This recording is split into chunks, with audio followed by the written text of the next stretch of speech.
নিষ্ঠাবান ত্রিসন্ধ্যা গায়ত্রী মন্ত্র জপ করে। আমার গুরু পণ্ডিত জ্ঞানী, আমার গুরু শক্তিধর, তাকে যুদ্ধ করে পরাস্ত করার ক্ষমতা এই কুরুক্ষেত্রের মাঠে আমি কারণ দেখি না। আমার সেই গুরুকে কেন মরতে হলো?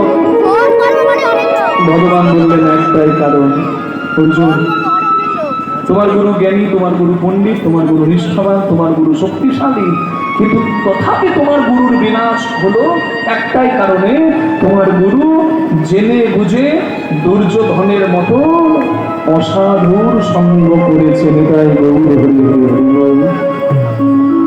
অসাধুর সঙ্গ যদি কেউ করে তার সবংশে বিনাশ হবে। গঙ্গা সাগরে সাধু আসে না? সাধুর বড় বড় জটা আছে, হতে পারে সাধুর জটার ভিতরে উকুন আছে, পোকা, উকুন সব সময় সাধুর সঙ্গে থাকে। সাধু যেখানে যায় উকুনও যায়। সাধু যা খায়, সাধুর পুষ্টিরস সাধুর থেকে উকুন গ্রহণ করে হয়। কিন্তু আপনারা যদি মনে করেন যে সাধুর সঙ্গে লেগে আছে বলে উকুন তার সৎসঙ্গ হচ্ছে, তাহলে এটা বোকামো।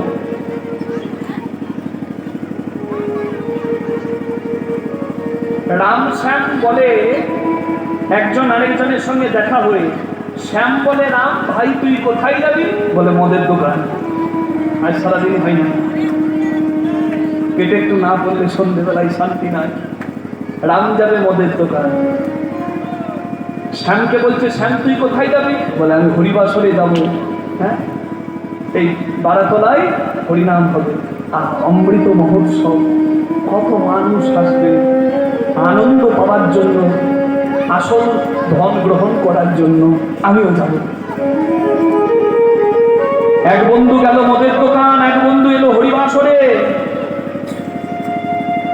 হরিবাসরে বসে শ্যাম মনে মনে চিন্তা করছে, এই তো কীর্তন বাবা, মনটা ভালো লাগছে না। এতক্ষণ বোধহয় রামের দুধ নেওয়া হয়ে গেল।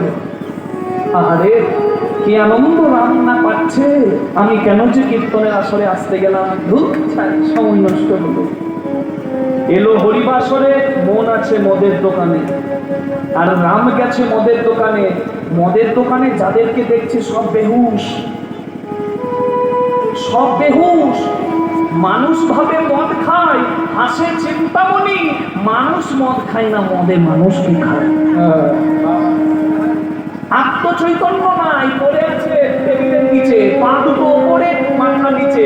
ও নিজেও জানে না ও কি খেয়েছে, ওকে মদ খেয়েছে। আর ওই বেহুশ গুলোকে দেখে শ্যাম মনে মনে ভাবছে, আহারে,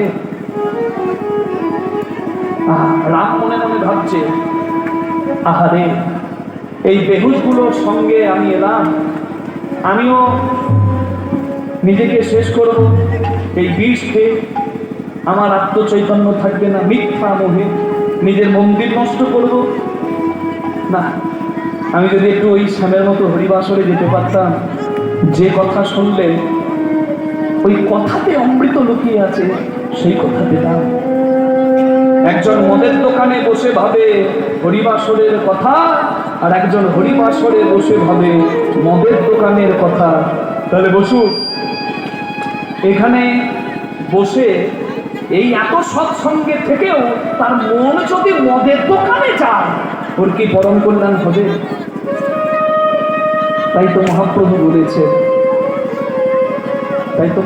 বলেছেন, সাধুর হাত ছুঁয়ে থাকা সাধু সঙ্গ নয়, সাধুকে সারাদিন তাকিয়ে দেখা সাধু সঙ্গ নয়, সাধুর সঙ্গে বেরিয়ে বেড়ানো সাধু সঙ্গ নয়।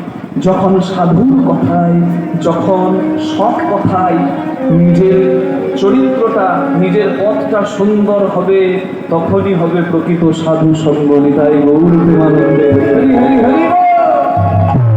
হ্যাঁ, কৃষ্ণকে তো দুর্যোধন দেখলো, কৃষ্ণকে দেখলো অর্জুন, দেখা দুজনের সমান নয়। চোখ সবার আছে, সবাই এক দেখে না। মুখ সবার আছে, এক দ্রব্য গ্রহণ করে না। কেউ প্রসাদ গ্রহণ করে, কেউ ভাগাড়ের মাংস গ্রহণ করে। তাহলে মানুষের মতো দেখতে সবাই, মানুষ সবাই নয়। আহার নিদ্রা ভয় ভয় মৈথুনম চ সমান এতদ পশুভেদ নানানাম ধর্মো হি একো অধিকো বিশেষ ধর্মেন বিহীন পশুভেদ সমানা। মহাভারতে বেদব্যাসজি বললেন, খাওয়া, ঘুমানো, সন্তানের বাবা মা হওয়া আর মৃত্যু দেখে ভয় পাওয়া, এ তো মানুষ করে, পশুও করে। তাহলে তুমি মানুষ হয়েছো, জ্ঞান বৈরাগ্য পেয়েছো, জ্ঞান বিবেক পেয়েছো, জলাঞ্জলি দেওয়ার জন্য